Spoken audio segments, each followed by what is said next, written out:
Hi, everybody, and welcome to San Diego Comic-Con Online 2021. Woo! This is the artist panel for Image Comics. My name is Marla Isaac. I'm the talent liaison at Image, and we have some awesome artists here to talk about technique and craft and mood and all that good stuff, all their secrets that they have. Real quick, I'm just gonna introduce everybody and then we'll get right into it. I got right here Emma Kubert, who is the artist and co-creator behind Inkblot with Image.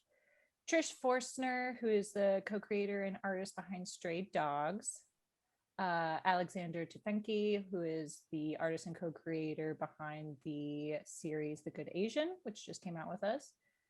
Jorge Corona, who is the artist and co-creator behind Middle West and also upcoming new release, The Me You Love in the Dark. Very excited for that. And we have Joe Palmer, the artist and co-creator behind Time Before Time, and then previously with Write It in Blood. Yay! We're here. Hey. We've already been chatting for a while, but how is everybody doing? How are you? How's life? How's it going? Quarantine. Excellent. I'm Coming in out good of it. health these days, Yeah. so I'm just trying to keep it going. Yeah. Yeah. That's Surviving 2020. That's everything. 2021. We're in 2021 now, Jorge. I know. I keep forgetting that there's You half did a it, year you that already won. happened. Yeah. You totally beat 2020. I think Yeah. did it. Well, it feels like we're still there. It does. It truly does. Yeah. Yeah, it's weird. Well, that is actually a question that I kind of want to start with. I feel like with a lot of artists in general, you kind of have to have this question, but what are you doing to stay inspired? Both like in general, pre-pandemic stuff, and also like while we're in the pandemic, trying to stay inspired with your art for your books, and then also just with your art in general. Anyone? I think I'll start, I guess. I do take walks. I do go to the park and kind of, get some fresh air, rejuvenate myself a little bit. And then, mostly I just look at what other people are doing and I say, oh, that would be really nice if I had time to do that. Let me sneak that in here. Whatever it is, be it like one of those drawing challenges or one of the I don't know, like the latest meme, whatever it is. Draw your character in 6 different styles or something like that. That stuff. I love that stuff. So that stuff kind of keeps me motivated. It keeps me moving. That and the endless supply of work, right now. So that's nice. I think consuming an insane amount of anime. That's probably what's keeping me going. That's fair. It's just everything that I can find. Yeah, that's about right it. Now? Same here. Yeah. Fire Force, I think that was one of the that I was been watching, and then I started yesterday Dragon Ball Super. Regrettably, I don't know if I'm gonna continue, but yeah. Listen, I just wanted to relive my childhood. Turns out I should leave it there. You just leave the rose-colored glasses on and never go back. Exactly. Yeah, just leave it in the past. Sometimes that is best. Yes. Yeah, for sure. Well, I think for me personally, when I work, I constantly have like TV on. I'm like reading stuff, I'm working on stuff all at the same time. So I'm constantly like surrounded by stories.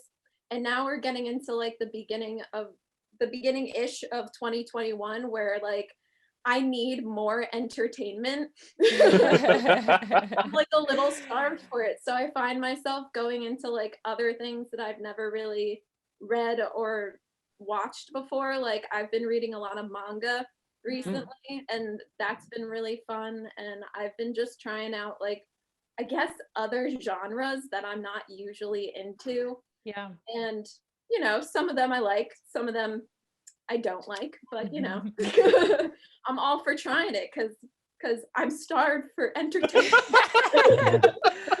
Wow, I feel that. Yes. Something new. Yeah. Yeah. I'm trying to read a lot of comics, European comics, US comics, and also manga. I'm French, so I can read European comics. So it's a bigger market for me to read.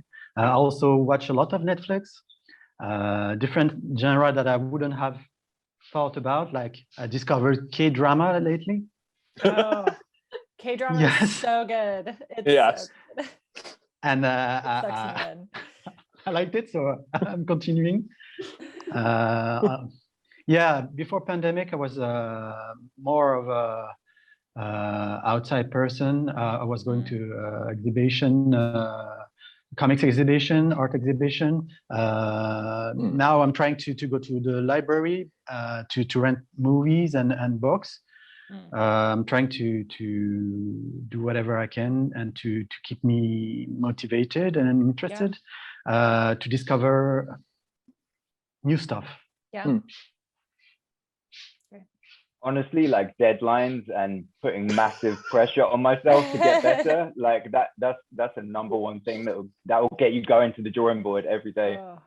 But honestly, just looking around at like the incredible work that's out there, you know, within comics and outside of comics, I'm a huge fan of movies and TV. As Jorge said, I mean, I watch a lot of anime as well. It's yeah, I mean, there's incredible stuff out there. I mean, Invincible, that I don't know whether you guys saw the like so good TV show. It's so good, so well done. Yeah. Even I mean, some of the new Love, Death and Robots, that was pretty good as well. There's some seriously inspiring stuff out there. So yeah. But yeah, honestly, it's putting a huge amount of pressure on myself constantly. That will get you going for sure. Oh my God. Yes. I think artists are all guilty of that. Just like constant expectations for yourself, which is good with and balance. Just disappointing yourself constantly as a result. Cycle of disappointment. Self-doubt, done next week. That's fine. Procrastinating. Yeah. The ultimate inspirer. Nothing motivates you more than thinking that you're failing. Isn't that right? Yeah. Yeah. Also, I guess I should have started with this, but if you don't mind, if each of you can just tell me a little bit about your new series, your new books with Image. Emma, I know that Inkblot has been around for a little bit, but it's still going strong. It's still great. Yeah, I mean, it came out in, I think, September. Was it only then? Oh my God, wow. Yeah, so it's been like, I guess like half a year, and I co-create and draw Inkblot. And should I just say what it's about? Yeah. Give us an idea of it, your vision for it too, like what you and Rusty kind of had in mind. Well, I mean, for me personally, I'm a huge fan of fantasy, especially high fantasy, and I grew up with basically that resurgence of fantasy that happened all after Harry Potter. So as soon as Harry Potter got big, I grew up with like everything that came with it, like Sabrina the Teenage Witch, you have Buffy, you have like so many other things that go into it, and that was the genre that I loved. So I wanted to create my own fantasy story, and it's called Inkblot.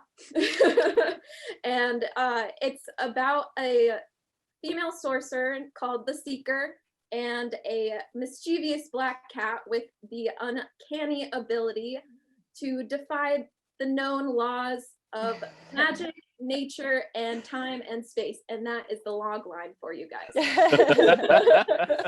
It's super cute. The cat is my favorite thing. Like as soon as I saw it, I was just like, oh, this is perfect. Yeah. I mean, I grew up with a black cat as a best friend. So I think every witch that you see has their black cat, and I wanted to make my own, witch and black cat type of story. I have a black cat and they're the best. And I mean, as we keep going with Inkblot, it's getting bigger and bigger and bigger. And I'm so excited about it. And it's just so fun to draw because we set up the story so you're basically following this cat going back and forth through all these different realms, meeting new characters, new magical creatures, going on new adventures. So you keep it fun and light, but all of these stories are going to come together, and it's just going to be huge. Yeah. And that's about it. And I'm just super excited about it. And I'm glad I get to talk about it. All right, that's all I have to say. That's right. You set that up really well. Yeah. I was sold on Black Cat, honestly. I saw that cat in the covers and I was like, oh, I want this. I want to read this. Yes. Yeah. I just love being as silly as possible with it. Like every time you see the cat like in the book just doing something really ridiculous, just imagine this face right here doing the same ridiculous thing at my drawing board. Like I can't help it. It's just so much fun that I laugh at my own drawings. It's kind of ridiculous. That's the best. But yeah, that's what it is. That's Inkblot, and that's what it means. That's what I should feel about my own story. Yeah. All right, someone else go. I keep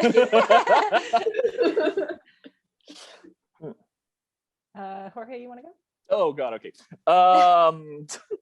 I guess, yeah, so the new book, it just got announced. It's the Me You Love in the Dark.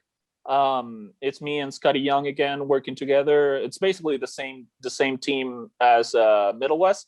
And yeah, we had the story idea almost before Middle West, the last issue of Middle West came out at the beginning of 2020, and then 2020 happened and everything kind of was put on hold. So I'm excited that it's finally coming out. Like it's a 5-issue miniseries. The four issues are like completely done. So we should be good on time unless I really, really mess it up in the next 6 months. Hey. But yeah, no, it's a departure from what we did with Middle West. We wanted to do a more intimate story in a way. Middle West was about the world and exploring that world and traveling with Abel in his journey, and then this one it's it was fun to draw and find like ways to make it like also like interested to me to do this, but it's a more slow pace creepy story, and it just takes place only in this one house, and it's very different from what we were doing for Middle West, but we're really excited to kind of like stretch those muscles and see how people react. We both kind of like went outside our wheelhouse and just tried to do a new type of story that we hope people enjoy. And yeah, it's a love story, it's a horror story, and it's a very intimate story. So hopefully we'll do okay.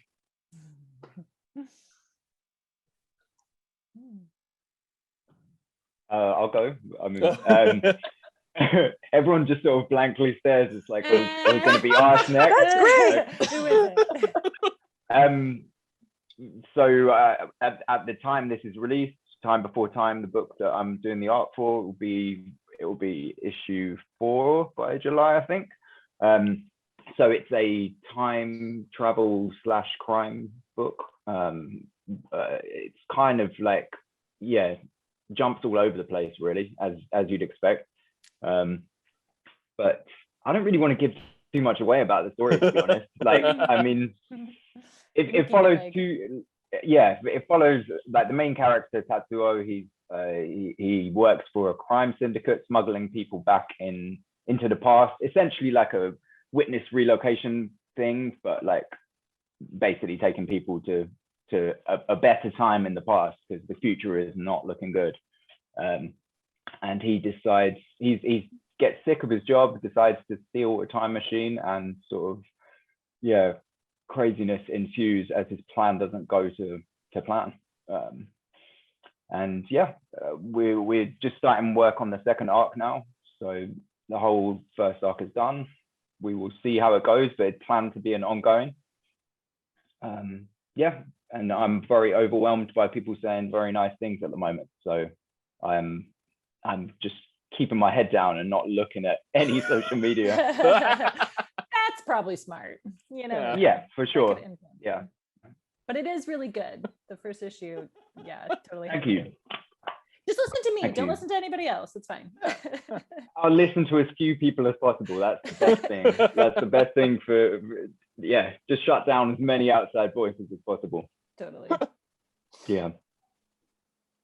Well, go ahead. I guess I can go next. I'm working on Stray Dogs. Number 5 will be coming out in June. Number 4 just came out last week. I don't know how I feel about social media. Because when I go into these issues, when they come out, I'm like guarded. And the whole time I've been guarded, but the reviews and everybody has been so very positive. And I'm just waiting for someone to just be like, you know what, screw you guys, I'm out. I only had one person say like, I'm out through the whole book so far. So Stray Dogs is a horror story told from the point of view of the dogs. Imagine there's a serial killer and he takes his victims' dogs as trophies. And the dogs have to realize that this master is not their master and figure out how to escape. So we, of course, it's a 5-issue mini, and we just put out issue 4. And everybody seems to be harder hit by issue 4 than the rest. And I'm like, I thought it was going to be the other way around. I thought the other ones were going to hit harder. But it seems to be going really well. Social media can be a drag, but everybody's been very cool. So that's all I can really hope. And they send us emails with pictures of their dogs. And they're like the palette cleansers at the end of our issues are all there. You know, we put the dogs in the books. So I know a lot of us in the office were hit real hard by issue 4. We were just like, oh no, what are we doing? Pick me up after this. Yeah, so you turn that one dark page and then you go, oh, doggies, you know. Yeah, but it's the art style is really reminiscent of like a 90s, late 80s, early 90s animation movie. That the kind of good stuff that gives us this warm hug feelings of our childhood. And then the story is just so twisted and crazy. And issue 5 is coming, and it's I just finished it. It's fantastic. Everybody's gonna love it, maybe, or they'll come get me. I don't know. But that's how you know you did a good job, right? Yeah. Some of the reviewers, like I'll retweet them or I'll repost them because I'm like, I love your reaction. It's exactly what I think we were looking for. Like they're like, oh, I love this, but like I hate you. I love this, but I hate you. You know. So it's been a mixed bag of I want you to like me, but like, don't please like me. But you still like it, and it's okay. You know, That's it doesn't good. do anything horrible to my self-esteem. It's okay. That's Yeah. So that's what I'm great. working on, and issue 5's coming. It's going to be great. Nice. Alexander, what about you? Yeah, I'm working on The Good Asian with Pornsak Pichichote, Lee Lowridge, Jeff Powell, and Will Dennis. It's a story about a detective taking place in 1936 in Chinatown. We're following Edison Hark. It's one of the first Asian detectives, and is trying to solve the crime of a killer within the Asian community during that period. Yeah. It's the first issue came out this month. Everything went well. We have a lot of good feedback about our book, so we are really happy about that. Yeah. I'm at the end of issue 5, and I'm going to start issue 6 soon. It's going to be a miniseries of 10 now, because it was previously decided that it was 9, but due to the positive feedback and readers, it's going to be a 10 issues now. Nice. Yeah, it's really well done, and I love It your is. art too. It's great. It's cool. Yeah, it's a fun one. So yeah, I cannot I cannot be more happy than that. Oh, good. Well, most of you kind of have mentioned that your series kind of mixed genres. There's, like thriller and mystery and time travel and crime and thriller and like all the different splicing.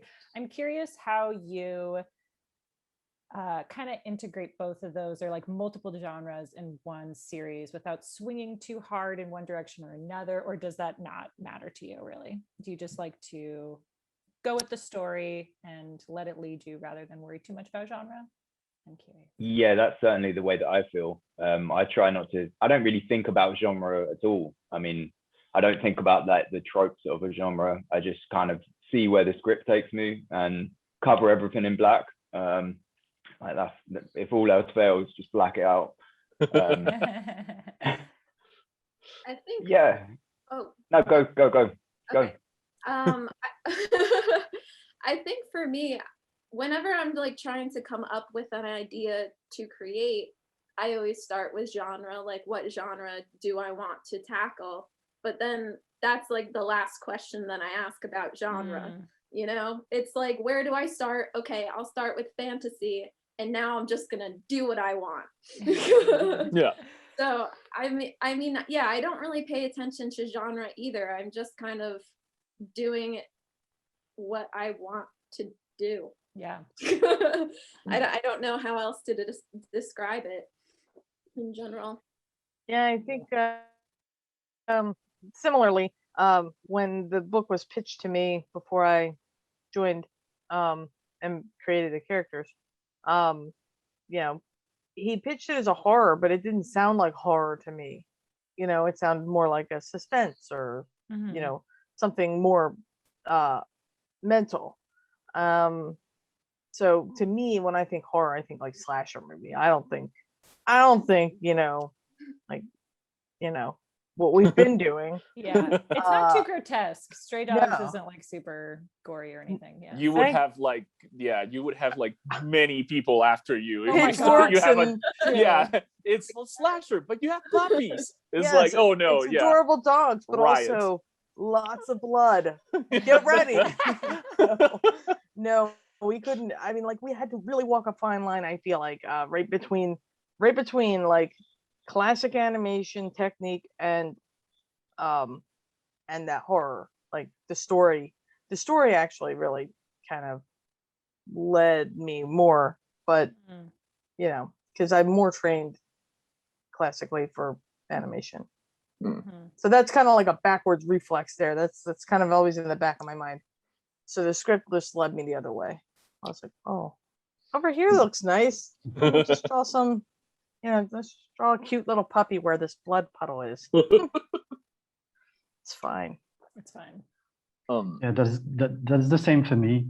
I don't mind about the genre. The comics before the Good Asian I was on was a sci-fi comics, and everything was created, the design, the planet, everything. And now I'm working on not historical, but in a really precise period in time, and that's great too. And I never drew a detective comics or crime noir comics before, but it's always a good challenge and really exciting to take on. The first thing I'm looking for is, do I relate to the story? Do I feel entertained, and do I feel that it sounds not sounds but read authentic? And then yes, I don't mind about the context. Yeah, I guess for me it's more about mood, which genre is gonna inform you like what the mood of the book is gonna be. But it's once I get the story, and then we can kind of like deep dive into what the story is gonna feel for the reader, how it's supposed to feel for the reader. That's kind of what informs how I'm gonna treat it more than anything else. Mm. Because yeah, like for example, a romantic story or a love story could be a very moody kind of like long pauses and dramatic looks, wishful and all that like that. But then yeah, exactly. And then you could have just like a fun rom-com, and then so like technically you're in within the love kind of like genre, but like at the same time, is this supposed to be funny? Is this supposed to make you feel sad? Is this supposed to make you feel nostalgic? So like that's gonna inform how I approach the art more than just a genre, because I mean I guess that's the fun thing about genre, is just like kind of like you have yeah, exactly, you know what it is, but then you can mess around with it and turn it into something else. Yeah. So once you each have like an idea of what the mood is going to be, you've read the script, you kind of have a general idea about the genre, but you aren't focused on that, but you want to set the tone of the art. How do you do that? What are some techniques that like beginning comic artists can use to really set the tone of an issue itself or the series?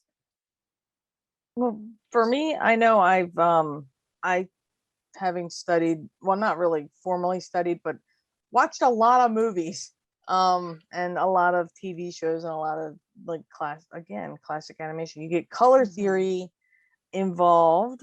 I mean, colorists really, like Brad, worked really hard to, help this, Stray Dogs come off as cool as it did. So I think that color theory has a lot to do with it. I think that expressions, acting, we're all kind of actors in our own way. So we kind of have to, feel what the characters are feeling. Even I'm not, I can't, my drawing desk is in the other room, but I have a mirror over here. You make a face in the mirror. I do that too sometimes. It's fun. It keeps you fresh. Reference. I use a lot of reference. I know that others use reference. I'm still kind of new to comics as an industry, so I'm well into listening to my peers, listening to my other creators and help, getting their feedback and their help. All of that's invaluable. And the internet is a great tool for that these days, especially with COVID, since you can't go out there and, we haven't had conventions to go and network. So now we kind of have to build our network through the internet, which has been very helpful for me anyway. But yeah, so that's how I keep good. That's how I get started.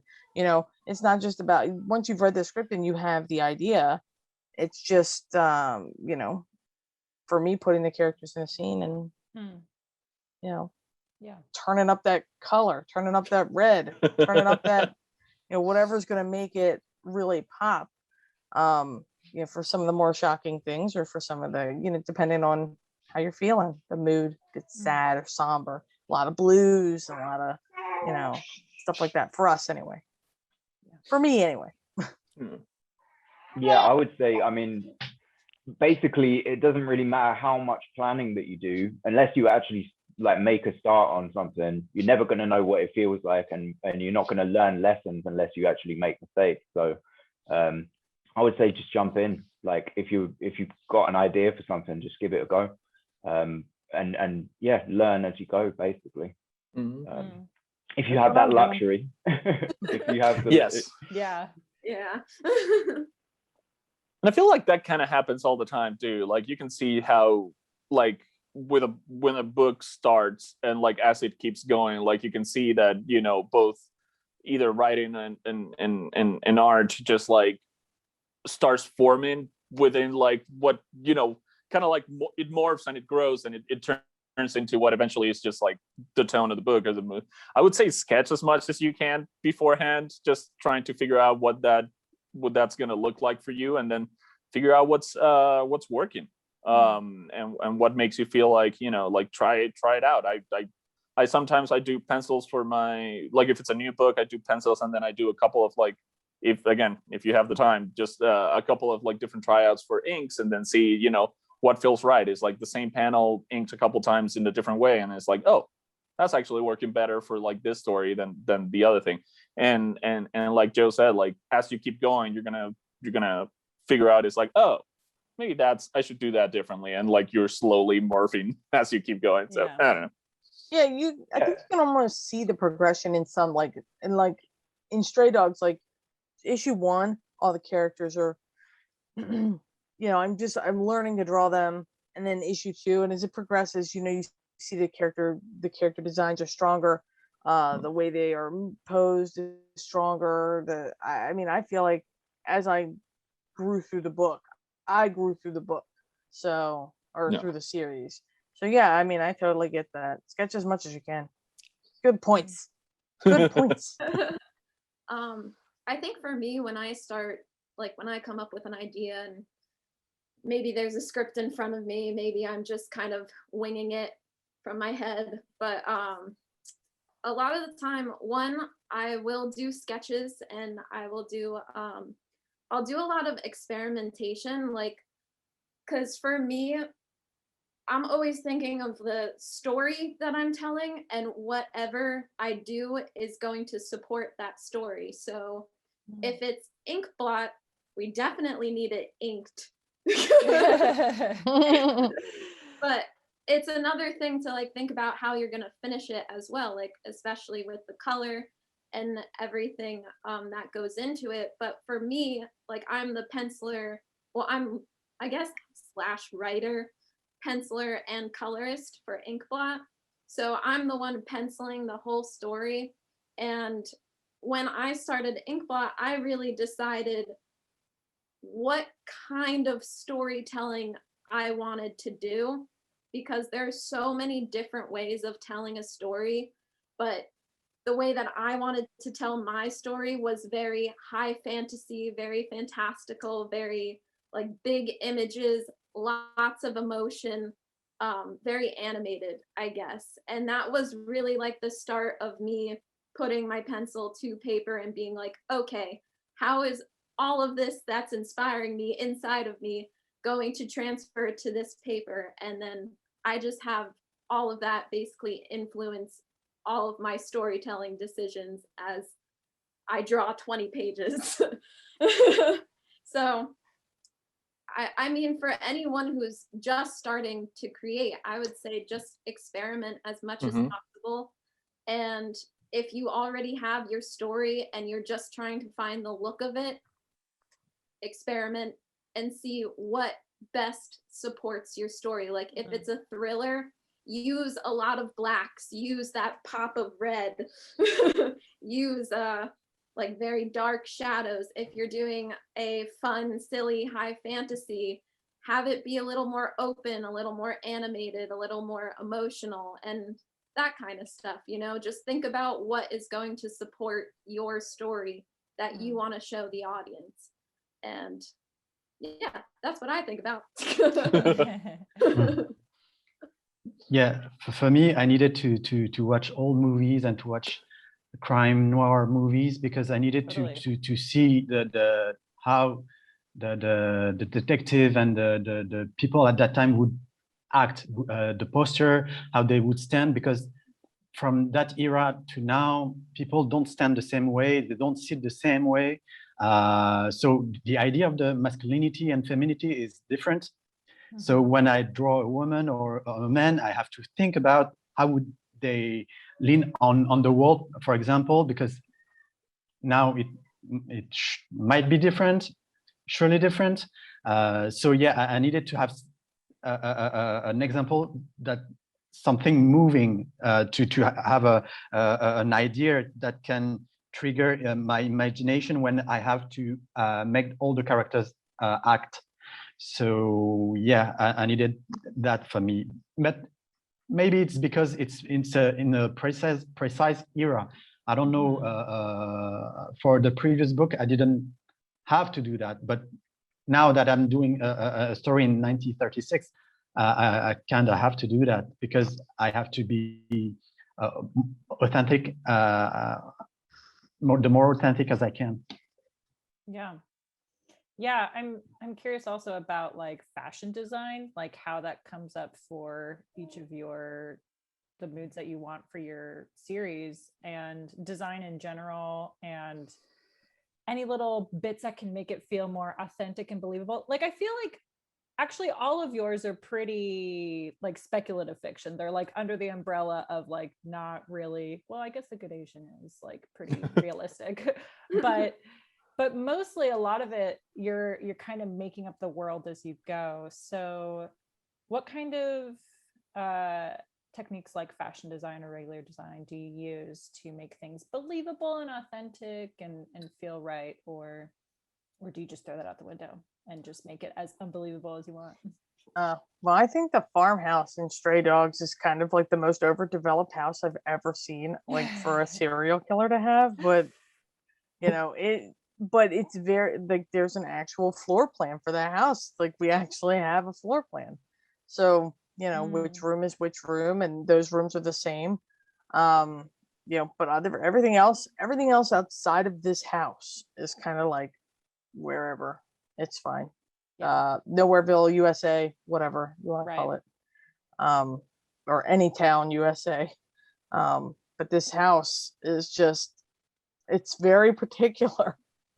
I had to draw it so many times. Well, because you kind of have to keep track of like where they're moving from room to room, and you want to make sure it's like a bottle episode of like a TV show. So you kind of have to keep everything the same. So like the props are pretty much the same in every room, or in each, in the same locations in every room. So like things don't move around. You don't see the window is in a different location. I know before we went to print on issue 1, there was a panel that was just like, where in the house is this room? We don't know, because the background elements were all wrong. So we had to redraw that background before we could put it in the book and have it be believable to us. That was, I bet like if any average reader would have looked at it, they probably would have said, oh, nice. Okay. Right. Turn. It's fine. Yeah. But we thought, like it has to be this way. We have to, consistency. You have to pay it off. So, that house, I'm really proud of that house. Yeah, you should be. But yeah, so environment wise, I feel like, your environment can be as big or as small as you want. For us, it was small because of the story. That's where we were. We're trapped in this house. But for Emma and her fantastical world and her different dimensions, they could be out there, right?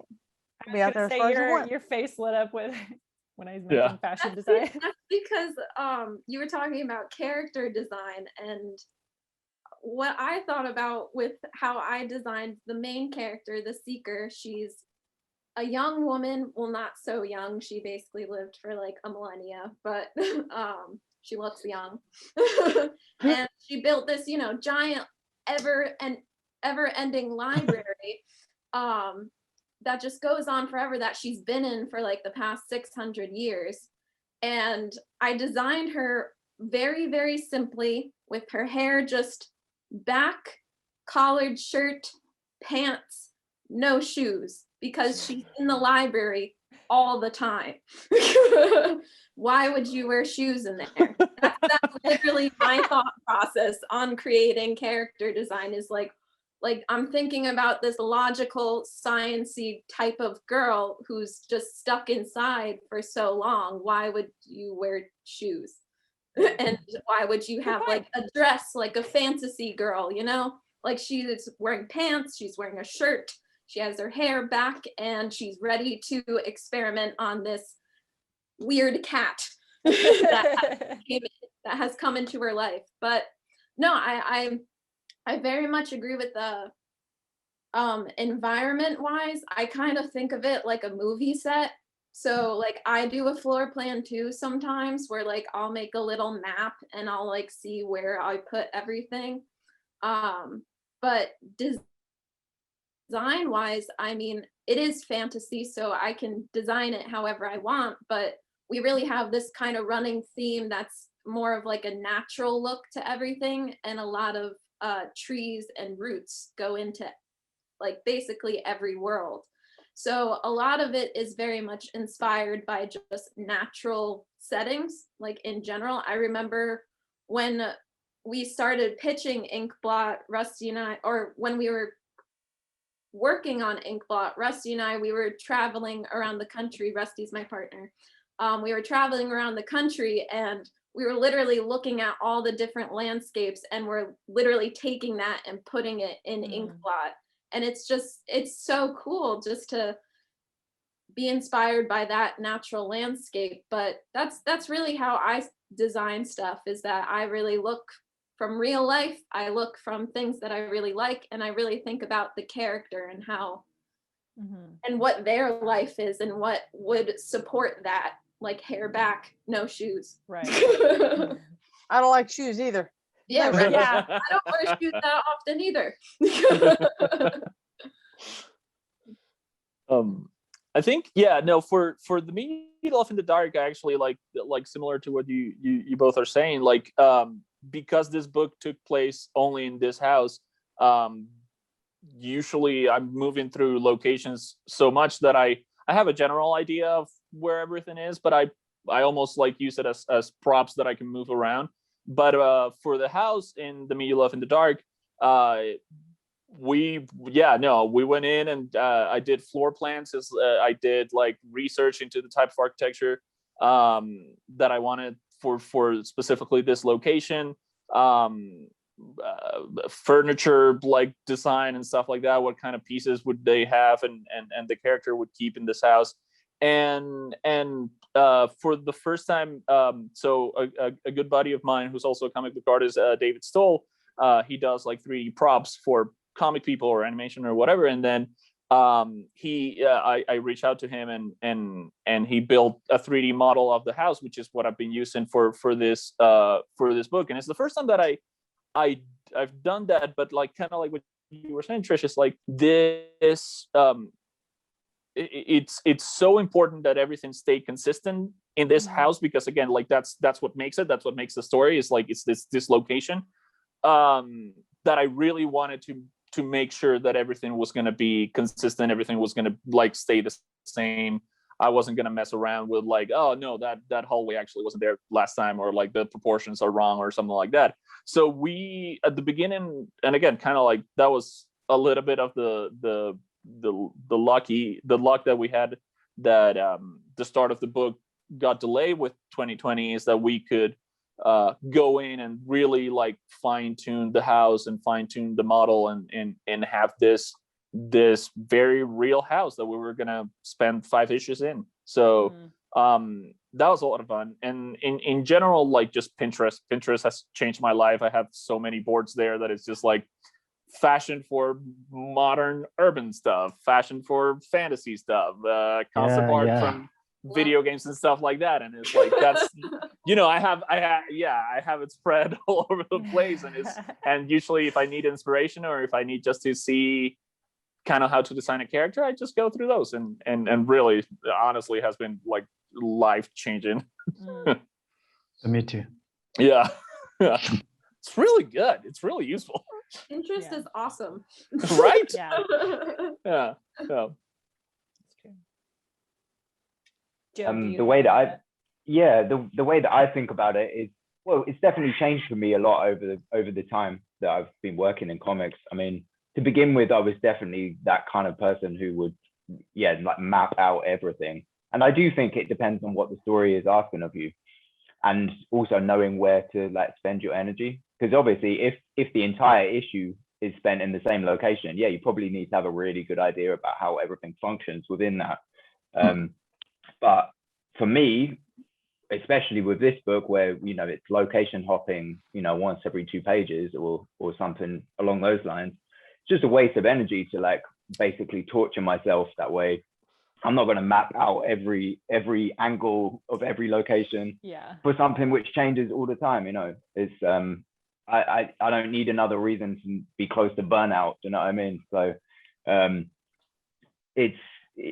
but in terms of like character design and stuff, it's one of those things you don't really know how things are going to function until they start like jumping around on the page.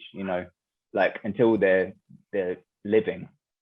I do try and do as much prep work as I can with that stuff, but it's just, there will always be something that irritates you about the way you've designed it as soon as they start moving on the page. So I try to keep it as simple as possible, just to not kill myself over it. But I draw inspiration from all over, really. I personally just I love drawing clothes, so it's something I look at all the time. I've gone through phases of being obsessed with like trying to figure out how folds work and how I can like abstract those shapes. Do you know what I mean? Totally.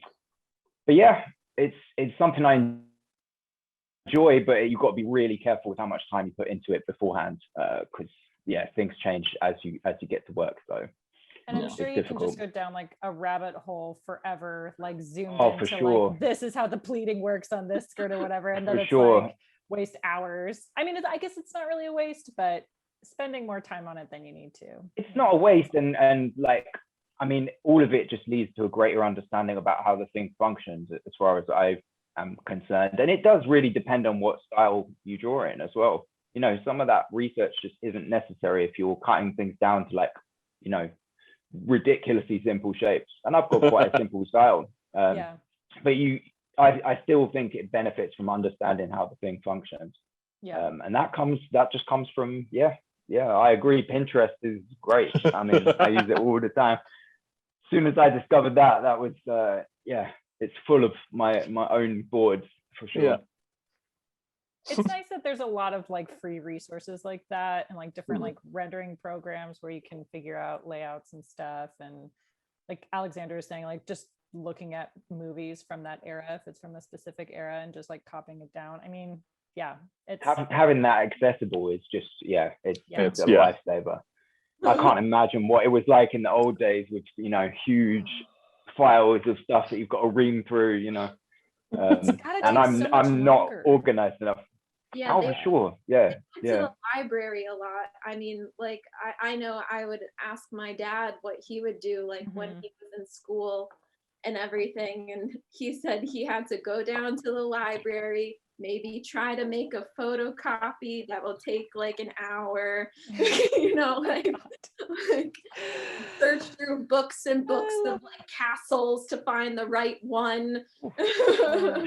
It was apparently torture, and I'm glad we're not in that. I wonder how many stories changed where he's like, I want this specific castle from this era, and then like, you know, it's a house in Connecticut like, now. Never mind. We're changing everything. You either couldn't find it, or the photocopy you could get was like just black. Oh no! I'll just use my imagination in this white pen. Fine. Totally. I mean, like I know I mean, I know a lot of these older stories, but like my dad would bring something to my grandpa maybe when he was like in school or something, and my grandpa would be like, did you get reference on this? And my dad would be just like, I tried. I did my best. It's 3 days of my life. Like I am literally trying to find this, and it's not the right one. But it's a lot easier today. I know if I had to work on a project involving a car, like maybe Formula One, I would maybe buy 3D models that I would use, and it would be that simple. I love the like trend online now of people trying to like draw things from memory, like a horse or a car or like a bicycle, and then just without reference and just drawing it and sending I hate bicycles. I hate them so much. I no. I draw like a child's bicycle, like it's just like, you know, the wheel with it looks like a wagon wheel. That's what I draw. That's my bicycle, man. I like drawing bikes, but I don't like drawing the spokes in the wheel. That's like how can I get away with just not drawing those at all? Because the way that they like cross over each other is just it's so easy to like get wrong. It looks crazy when you look at it. So just make it into some chunky version of a bike that doesn't exist and make it easy on yourself, you know. Fantasy motorcycle bike. Just turn it into like a mid shot, and you just see the handles and the kid, and like don't draw anything underneath. You get the Imagine idea. you get the imagine idea. you would have to draw a paper girl with a lot of bicycles. Oh my God, I know. Nope. That book would be difficult. That plus time travel, yeah. And I don't know how they did it. You gotta But draw a bicycle, but through time. yeah. Like the big penny farthing looking ones and the Oh boy. That's all the way next to your modern series bicycle. from Image, Penny Farthing Through Space. I'm sure it exists somewhere already. Oh, That somewhere could be there. a cat. We could have a cat. That would be cool. We can just like have an amalgam of all your series in one. Like, and they just ride through time on this yeah. penny farthing. Um, That sounds like the best story. I would read it. I would read that honestly. Anything that keeps things fresh, why not? So we're kind of getting towards the end, but I wanted to ask each of you something. You've all been in the industry for a little bit. Trish, I know you said that you're kind of new, but I mean, you've been New is relative, I guess. Yeah, New's you've all been relative. artists for a long time, it seems. Yeah. And you've been in it for a bit. So I wanted to know what you feel like is missing from comics right now. What in the industry do you want to see more of?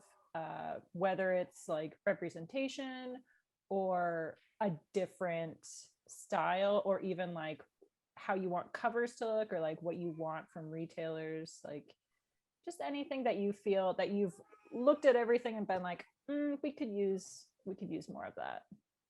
I don't see a lot of silly stories, like fun, just take your mind off of. I see a lot of murder stories right now, and like murder Trish, is fine. a lot of murder. I know. I'm sorry. I'm seeing a lot. I'm contributing to the murder genre, but I came from when Saturday morning or Sunday morning, your little strips in their newspaper. I miss like your slapstick type stuff. You don't see a lot of it. I could use a Garfield. Like we could use some more. Yeah, we could use some more. We could use some more of that. And I do agree. I think that as time is going on, we're seeing a little more representation come in, but we could use some more. Like, I don't know how I could contribute to that, but I'll find a way. I will support whatever comes out and that's the way to do it. Amplify. We will get out there. I just love comics. I just want to laugh. I want to like lose myself in a book and just laugh. And I haven't like had a funny book hit me in a long time. Yeah, it's all murder. Make a funny murder. I know, hilarious murder. Yeah, comedy murder mystery. That'd be great. You guys go. Anybody else? Joe or Alexander?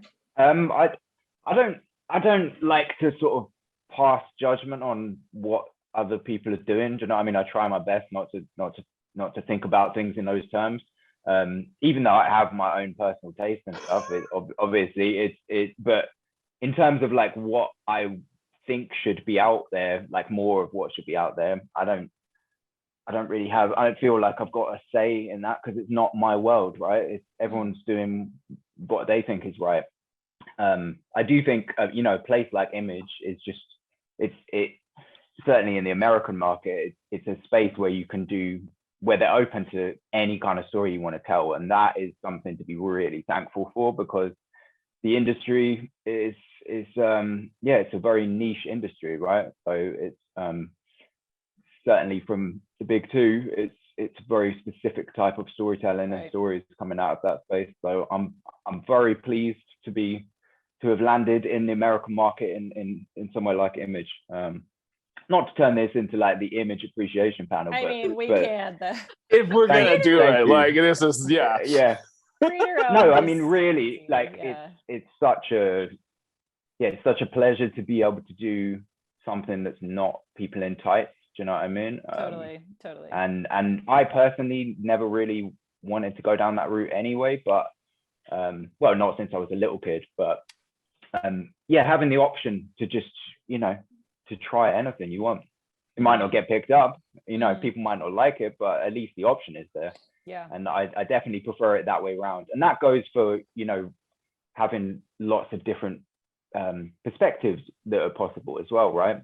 You know, you were saying about lots of different voices being, you know, in terms of representation, it's like the option now. It's like anything is possible, which is really exciting. Yeah. And I'm certainly, you know, I'm really excited to see where things go.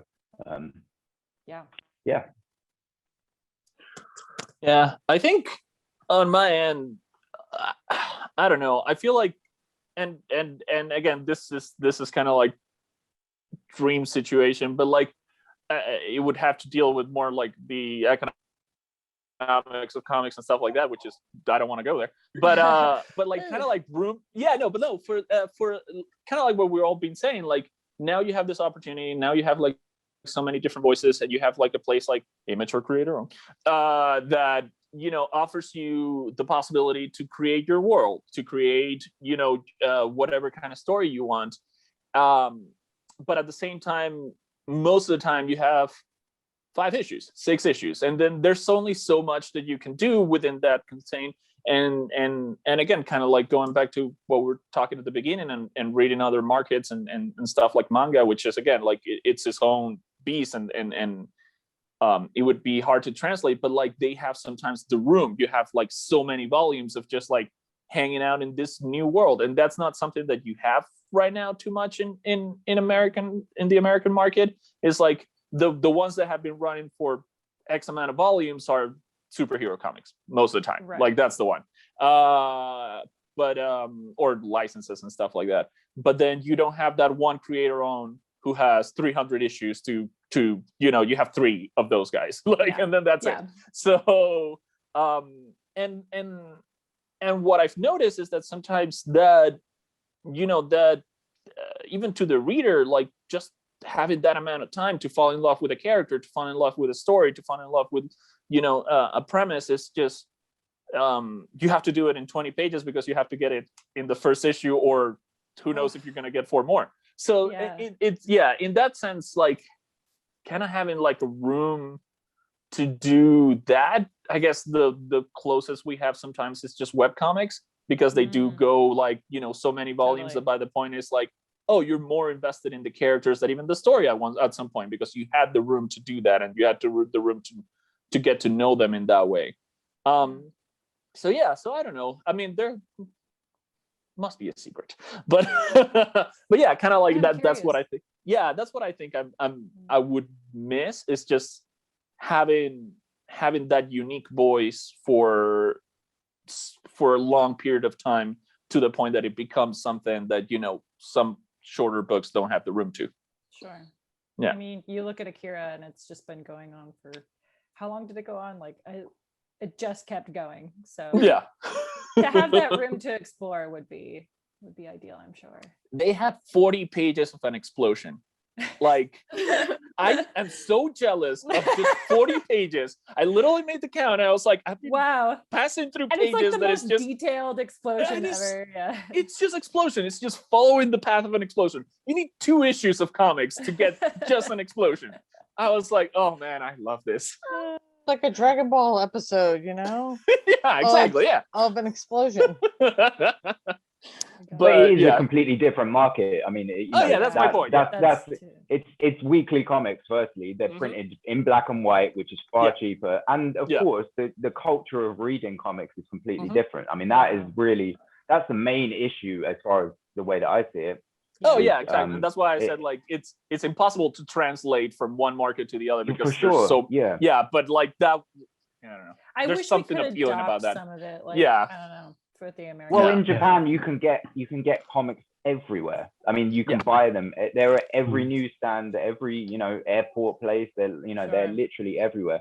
So by not having that opportunity, it's you know, that's the financial question, and Jorge already avoided that. So I'm gonna join that too. That is the thing. I miss seeing like spinner racks at like grocery stores and like drugstores and stuff. How it used to be.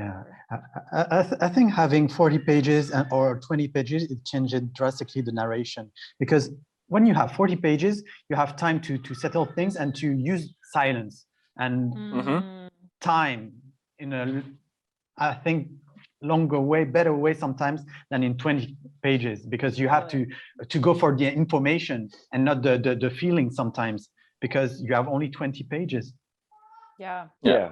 I mean, there are like, I mean, you know, publishers like Image and Skybound, they are, you can see right now they're willing to push the boundaries of you know, that format. You know, look at James Harron's Ultra Mega, right? Ultra Mega, yeah.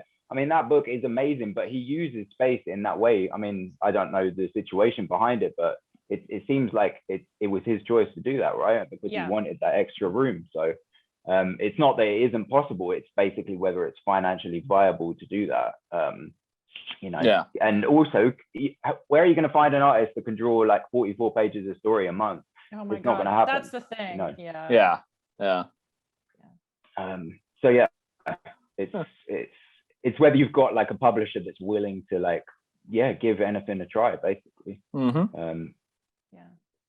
Emma or Alexander, did you have anything else you were thinking? I guess for me, a lot of you said a lot of the things that I wanted to say too. Especially the manga one, just because I've been reading manga and I'm just like, why do they have like 200 pages to say this one chapter and I can't say it? Like it is mind-boggling, and that frustrates me too. But I would say for me, I think the main thing that I would want to change is having more stories geared towards children and more stories geared towards all ages. And I'm not saying like take away the thrillers or anything, because people love those. But but I mean, I'm more saying that I feel like the whole comic industry was created for children to buy comics, and nowadays most of especially the superhero audience are like older, in their 40s and 50s now, and it's because the stories that they're making are for them. And that's the whole thing, is that comics are meant to be fun and to have a good time reading them, enjoying a story.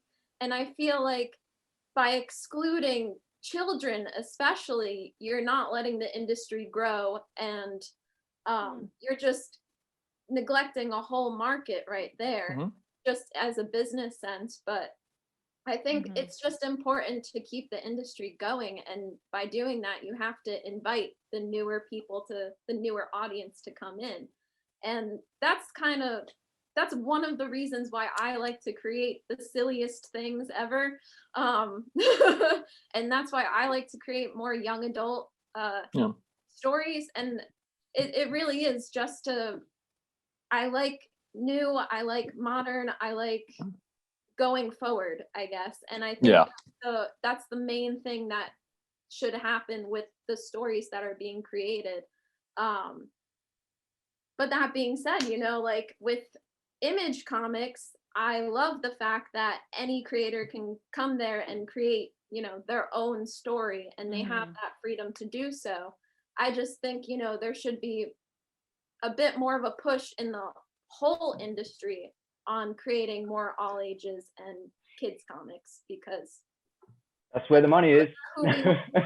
They do sell.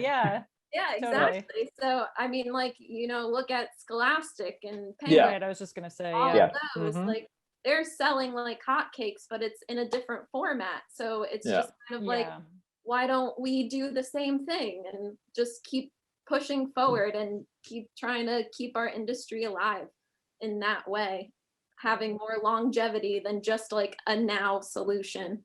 But me. Alex, do you have anything that you see missing in comics? Sorry, I had to mute because the baby was crying. It's okay. The realities of Zoom. I think I would love to see more rom-com or sport comics. Oh God. No, I've been missing a sport comic so bad. Wow, yeah. And I would love to find something that I would read for 100 issues, something like that. Yeah. Sport comic. Someone told me they wanted Stray Dogs to go for 20 issues, and I almost walked into traffic. I'm like, no, you don't.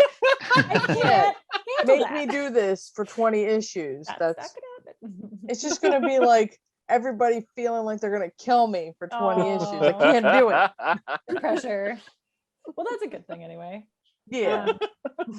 Well, if anybody in the audience who's watching this resonates with any of that, if you feel like you're not being represented or you have a great idea for like a 40-page silly YA sport manga fantasy comic, I mean, our submissions are always open. Submissions at imagecomics.com. We have a bunch of info on our website. I look through those. Our publisher looks through those. A lot of people in the office take a look at new submissions. So you have nothing to lose by submitting your ideas. Why not? Well, thank you everybody for doing this panel with us. I appreciate you being here. Hopefully we can do this in person in New York. We don't know, we'll see. But this will be online, and then there might also be an in-person San Diego. I don't know, but whatever. It was nice having everybody here right now. Yeah. When San Diego, thank you for somebody having me. mentions San Diego, I don't say no. So thank you for having It's me. an I've never option. been, and I've never had, I've never Well- had the experience. So We'll have the opportunity soon. And everybody go out and buy these books. By the time this comes out, all these books will be out and on the stands, and that's the best thing you can do to support these artists, is to buy their books. Thank you. Time Before Time, Inkblot, Stray Dogs, The Good Asian, and The Me You Love in the Dark. All excellent books, I think. I'm not just saying. Yeah. Thanks everybody. Thank you. Bye. Thank you. Thank you. It was great.